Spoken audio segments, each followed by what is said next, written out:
What happens when a young personal injury lawyer steps into a courtroom believing his education, his expensive suit and his winning record make him untouchable? What happens when that same lawyer looks at a woman in a wheelchair, dismisses her pain as a performance, and laughs while she struggles to prove the truth of her own suffering? This is the story of Patricia Henderson, a former elementary school teacher whose life was changed forever by one reckless driver, and Liam Bellingham, the arrogant attorney who thought he could turn her tragedy into a courtroom game. But inside Judge Judy's courtroom, arrogance has a way of exposing itself. And on this day, one careless laugh would do more than offend the room. It would destroy a career, force an insurance company into accountability, and remind millions of people that justice is not just about law.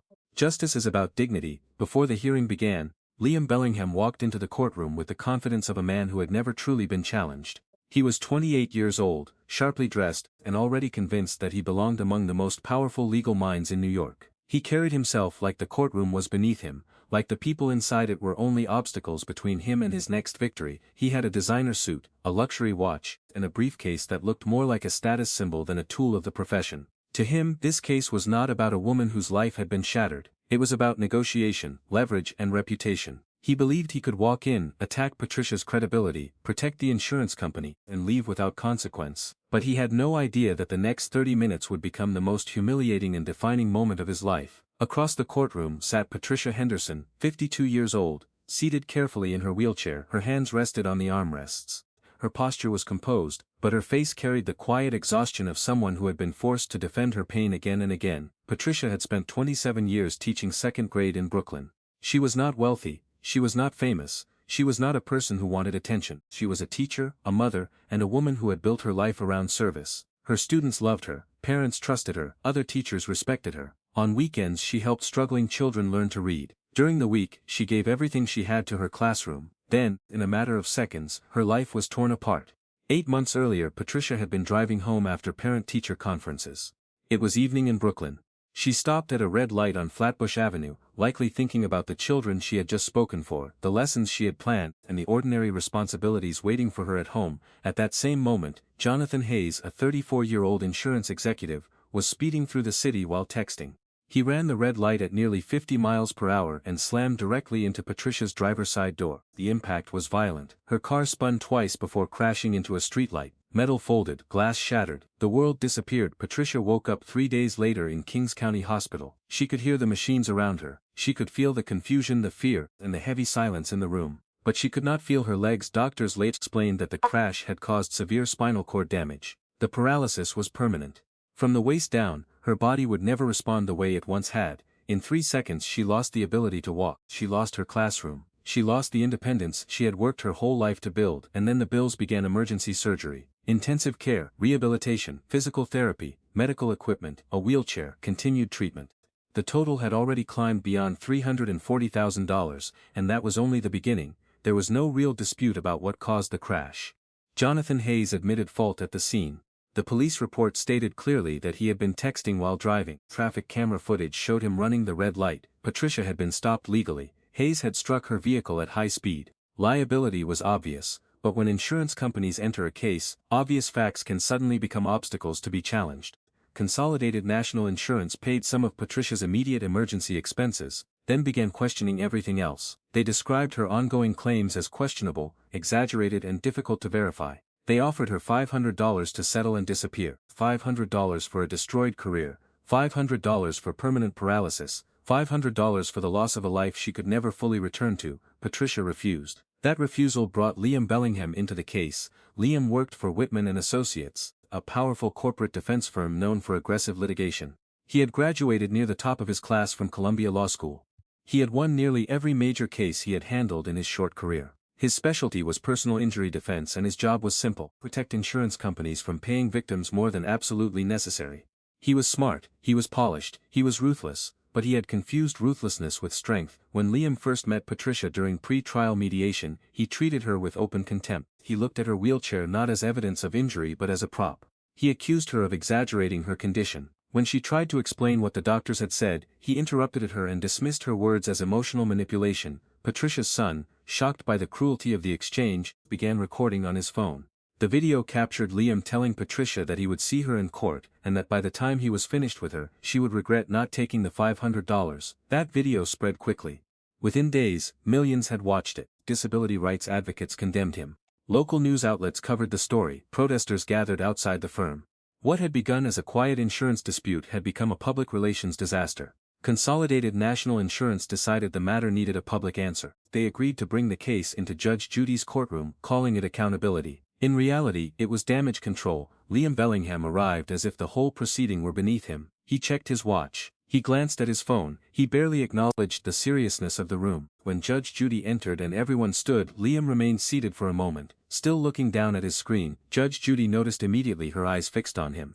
"Mr. Bellingham," she said sharply, "you are an attorney. You should know better than to treat this courtroom like a waiting room. Stand up when I address you." Liam looked up slowly, surprised that anyone had dared correct him. He stood with the casual arrogance of a man pretending to be respectful. "Your Honor," he said, "I apologize. I assumed this would be more informal given the venue." The word venue landed heavily. Everyone heard the insult inside it. Judge Judy's expression hardened. "This venue is my courtroom," she replied, "and I have been a judge longer than you have been alive. Try again." Liam adjusted his tie. "Of course, Your Honor, my apologies. It was not a real apology, it was strategy." And Judge Judy knew it. She had dealt with arrogant attorneys before. She had seen intelligence without wisdom, education without humility, and confidence without character. She did not need to lecture him yet. She only needed to let him reveal himself. She turned toward Patricia and her tone changed. "Miss Henderson," she said gently, "tell me what happened on March 15th. Patricia took a breath. The memory was still painful, but her voice remained steady. She explained that she had been driving home from parent-teacher conferences. She had stopped at a red light. She remembered the sudden force of the collision, the sound of crushing metal, the sensation of spinning, and then darkness. When she woke up in the hospital, she could not feel her legs. She kept trying to move them. She tried to wiggle her toes. She tried to convince herself that the numbness was temporary, but there was nothing. Doctors told her the damage was permanent. "This is my life now," Patricia said, her voice trembling. "I cannot teach the way I used to, I cannot walk, I cannot do the things I did before, and the company responsible for covering this is saying I am exaggerating." Judge Judy looked through the records in front of her. She studied the medical documents, the police report, and the traffic camera information. Then she looked at Liam. "Mr. Bellingham," she said, "the traffic footage shows your client running a red light while texting. The police report confirms fault. Your client admitted responsibility at the scene. Explain why the insurance company is denying this claim." Liam stood. His posture alone was an argument. He looked as though he were preparing to educate the room. "Your Honor, with respect, my client's insurance company has already paid the immediate emergency expenses. The ambulance transport, the emergency room, and the initial surgery were covered. What Ms. Henderson is claiming now includes permanent disability, ongoing care, lost income, emotional damages, pain and suffering. Those claims are subjective and frankly unverifiable." Judge Judy's voice sharpened. "Unverifiable? She is sitting in a wheelchair, Mr. Bellingham. What more verification are you looking for?" Liam gave a small smile, the kind that made the room colder. "In my experience, Your Honor, plaintiffs in personal injury cases often exaggerate symptoms when there is money involved. Wheelchairs can be rented, pain can be performed, injuries can be presented in ways that influence settlement value." The courtroom fell silent. Patricia's eyes filled with tears. Her hands tightened around the armrests of her wheelchair. Her son shifted in the gallery, anger rising in his face, but the bailiff gave him a look that told him to stay seated. Judge Judy slowly removed her glasses. The movement was quiet, but everyone understood its meaning. "Mr. Bellingham," she said, "are you suggesting that Miss Henderson is pretending to be paralyzed?" A careful attorney would have stepped back, a decent person would have apologized. Liam did neither. "I am suggesting," he replied, "that the level of disability she is claiming appears convenient in the context of this lawsuit. I have reviewed cases where people with similar injuries improved significantly after settlements were reached.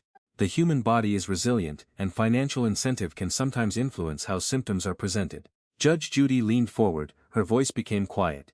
That quiet was more dangerous than yelling Henderson. She said softly, "Would you try to stand for the court?" Patricia looked stunned. "Your Honor, I cannot. I have tried every day. Every morning I wake up hoping something has changed, but I cannot feel anything below my waist. I cannot move my legs." "I understand," Judge Judy said, "but I want Mr. Bellingham to see what he is accusing you of. Would you try for me?" Patricia nodded through tears. She moved her wheelchair closer. She placed both hands firmly on the armrests. Her arms began to shake as she pushed down with all the strength she had. Her shoulders tightened. Her face showed effort, pain, embarrassment, and desperation all at once. She was not performing. She was fighting. She wanted to stand, not for money, not for sympathy, but because in that moment she wanted one arrogant lawyer to understand the truth. Her upper body strained forward, but her legs did not move. They remained still, unresponsive beyond her command. The courtroom watched in painful silence as she tried again and again. After several agonizing seconds, Patricia collapsed back into the wheelchair, sobbing. "I am sorry, Your Honor," she said. "I cannot. I can do it." Bellingham laughed. It was not loud.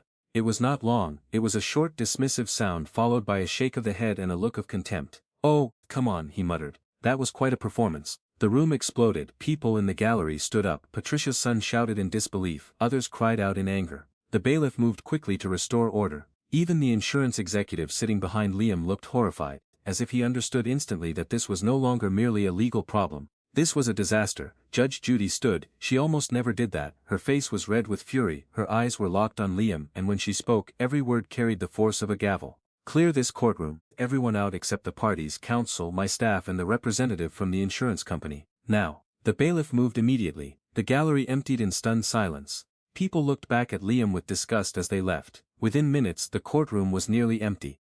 The doors closed with a heavy sound. Judge Judy remained standing. "In all my years on the bench," she began, her voice controlled but furious, "I have seen dishonesty, I have seen arrogance, I have seen cruelty, but I have rarely seen conduct as disgraceful as what you just displayed." Liam's smirk was gone. For the first time he looked afraid. "Your Honor, I did not mean." Judge Judy cut him off. "Do not finish that sentence. Do not attempt to explain it. I saw what happened. Everyone in this room saw what happened. The cameras saw what happened. You laughed at a disabled woman while she cried because she could not stand. You mocked her pain. You called her suffering a performance." Liam swallowed. "I apologize if my reaction was misinterpreted." "Misinterpreted?" Judge Judy snapped. "There is nothing to interpret. You laughed. The record will show it. The cameras captured it. Your contempt for this woman is now documented from every angle." Liam sat down slowly. His expensive suit no longer looked powerful, it looked like a costume. The education, the salary, the record of victories, none of it could protect him from the ugliness he had just revealed. Judge Judy turned back to Patricia, and her voice softened. Henderson, I owe you an apology on behalf of this courtroom. You came here seeking justice, and no person should be treated the way you were just treated. You showed courage when I asked you to try to stand. I am sorry your effort was answered with cruelty." Patricia wiped her face. "Thank you, Your Honor." Judge Judy nodded, then returned to the case. "Now let us deal with the facts, since Mr. Bellingham appears to have forgotten that facts matter." She listed them clearly. Jonathan Hayes ran a red light while texting. Patricia Henderson was lawfully stopped. The crash was captured on video. The police report confirmed fault. The impact caused catastrophic injuries. Patricia's medical bills were enormous and continuing. Her teaching career had been taken from her. Her life had been permanently changed. The liability, Judge Judy said, is complete. It is not complicated, it is not uncertain, it is absolute. She looked at Liam. "So explain this to me. How did your insurance company justify offering her $500? Liam cleared his throat. "The offer was a starting point for negotiation, Your Honor. These cases often involve a process of back and forth until both sides reach a reasonable middle ground." "There is no middle ground between $500 and justice," Judge Judy replied. "There is no negotiation between basic decency and corporate greed." She leaned back slightly. "What is your billable rate, Mr. Bellingham?" Liam hesitated. "That depends on the matter. Answer the question." $450 per hour. Judge Judy stared at him. "So the insurance company is willing to pay your firm hundreds of dollars every hour to fight a disabled woman, but it offered her $500 for life-altering injuries. It will spend money denying responsibility, but not money doing what is right." Liam tried to distance himself. "That is a business decision made by the company, Your Honor." "No, Judge Judy. The offer may have come from the company, but the cruelty in this room came from you. You chose to accuse her. You chose to mock her. You chose to laugh. Those are your choices, Mr. Bellingham, and choices have consequences." The insurance executive shifted in his seat. His name was Robert Chen, a regional claims director for Consolidated National Insurance. Until that moment he had tried to remain invisible. Judge Judy turned toward him. "Mr. Chen, does your company intend to continue defending this denial?" Chen stood quickly. "No, Your Honor, we will review the claim immediately." "You will do more than review it," Judge Judy said. "You will process it properly. Medical care, past and future, rehabilitation, equipment, home modifications, loss of income, pain and suffering, every legitimate category of damages that should have been addressed before your company decided to turn this woman into an enemy." Chen nodded rapidly. "We will comply, Your Honor. Ms. Henderson will be treated with respect from this point forward." "Respect should not require a courtroom order," Judge Judy said. "Sit down." He sat. Then she returned to Liam. "Mr. Bellingham, you said you went to Columbia Law School." "Yes, Your Honor," Liam replied cautiously. "And did Columbia teach legal ethics?" "Yes." "Did they teach professional responsibility? Did they teach that attorneys are officers of the court? Did they teach that the legal profession depends not only on intelligence but on integrity?" Liam said nothing. Judge Judy continued. because today you showed this court what happens when a person learns the language of the law but forgets the purpose of it. You know how to argue. You know how to intimidate, you know how to protect a corporation, but you do not seem to understand that every case file contains a human being. The silence in the courtroom was absolute. Judge Judy reached for the documents before her. I am finding for the plaintiff Miss Patricia Henderson in the maximum amount this court can award. But that is only the smallest part of what happens today. Liam seemed to relax for half a second, as if the financial award was manageable. Judge Judy saw it. I am not finished, she said sharply. He froze. This proceeding, including your conduct in this courtroom, will be forwarded to the appropriate disciplinary authorities for review. The bar can decide what kind of attorney laughs at a disabled litigant and whether that attorney is fit to continue practicing without consequence. Liam's face drained of color. Your Honor. No. You have said enough. You will also spend time serving the community you insulted today. You need to meet people whose lives have been changed by disability. You need to understand that a wheelchair is not a legal strategy. It is not a prop. It is not something to mock. For many people, it is the difference between isolation and independence. Patricia sat quietly, tears still on her face, but something had changed. She was no longer just defending herself. She was being defended. Judge Judy turned to her. Ms. Henderson, I want you to hear this clearly. You came into this courtroom with dignity. You answered questions honestly. You faced disrespect without surrendering your character. Even when you were mocked, you did not become cruel in return. That takes a strength most people do not have. Patricia began crying again, but these tears were different. They were not only pain, they were relief. You may have lost the use of your legs, Judge Judy continued, but you did not lose your humanity. You did not lose your grace. You did not lose your courage. Those things do not come from physical ability. They come from character, and your character has been tested in the hardest way and has not broken. Patricia whispered, Thank you for believing me. Judge Judy looked directly at her. The truth does not need to perform, Miss Henderson. The truth simply is. Then the judge turned back to Liam and the room seemed to grow colder. Mr. Bellingham, you will walk out of here today on 2 functioning legs. You can stand, you can walk, you can climb stairs, you can do things Miss Henderson would give anything to do again. But understand this, you are leaving here with less than she has. Liam stared at the floor. She has integrity, she has compassion, she has courage, she has the respect of this court. What do you have? A law degree? A watch? A record of winning cases by making injured people feel small? Judge Judy's voice was steady. Education without empathy is sophisticated ignorance. Success without humanity is expensive failure. And power without compassion is nothing more than cruelty wearing a suit. Liam's eyes filled with tears. His professional mask had completely collapsed. Go home, Judge Judy said, and decide what kind of lawyer you want to become. Not what kind of lawyer wins. Not what kind of lawyer earns the most. What kind of lawyer deserves the privilege of practicing law. She lifted the gavel. Court is adjourned. The sound of the gavel cracked through the courtroom like the closing of a door. Liam Bellingham left slowly. His briefcase hung at his side, his shoulders were lowered. The confidence he had carried into the room was gone. The man who had entered as if he owned the courtroom walked out as someone who had finally seen himself clearly. Before leaving, Robert Chen approached Patricia. Ms. Henderson, he said quietly, Consolidated National will process your full claim. You have my commitment, and I am sorry for the way you were treated. Patricia nodded. She did not rage, she did not celebrate, she simply accepted the apology with the same dignity she had shown throughout the day. In the months that followed, the consequences spread far beyond that courtroom. Liam Bellingham's firm moved quickly to separate itself from him. The video of his laugh and Judge Judy's response circulated widely. His name became associated with everything the public hated about cold corporate defense tactics. Legal commentators discussed the case as an example of what happens when strategy replaces conscience. The bar investigation placed his conduct under scrutiny. Firms that once admired his aggressive record no longer wanted his name near their clients. The image he had built so carefully, young, brilliant, untouchable, was gone. One laugh had revealed what years of polished success had hidden. Patricia's life also changed, but in a very different direction. Consolidated National Insurance finally paid the claim properly. Her medical care was covered. Her home was modified for wheelchair accessibility. Ramps were installed, doorways were widened, the bathroom was rebuilt. For the first time since the crash, Patricia had a chance to live with a measure of independence again, but she did not allow her story to end with compensation. Patricia turned her pain into purpose.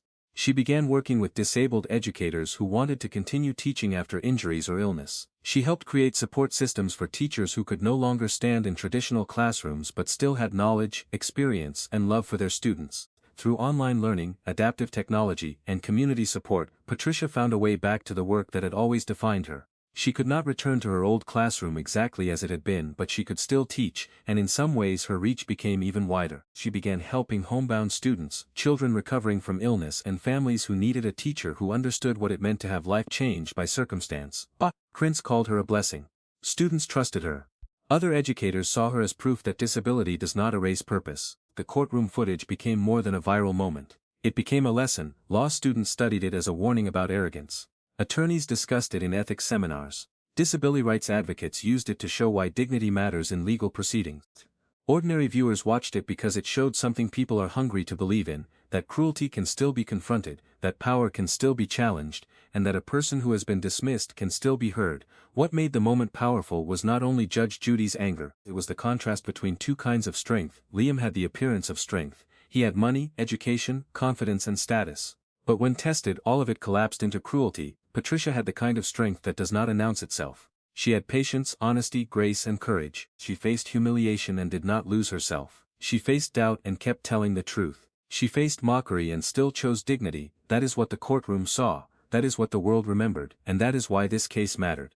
Because the law is not supposed to be a weapon used by the powerful to exhaust the vulnerable. It is supposed to protect people when they are hurt, when they are ignored, and when they cannot protect themselves alone. A lawyer may know every statute, every procedure, every strategy and every loophole, but if that lawyer cannot see the human being on the other side of the table, then the education means very little. Liam Bellingham learned that lesson in the most public way possible. His expensive suit could not hide his lack of compassion, his degree could not excuse his cruelty, his victories could not save his reputation once the truth of his character had been exposed. Patricia Henderson taught a different lesson. She showed that strength is not always loud. It is not always physical. Sometimes strength is sitting in a wheelchair, telling the truth while someone powerful tries to make you feel small. Sometimes strength is refusing to let cruelty turn you cruel. Sometimes strength is continuing to serve others after your own life has been broken open. That day, Patricia could not stand on her legs. But she stood taller than anyone in that courtroom. Justice was served, dignity was defended, and arrogance was finally forced to answer for itself.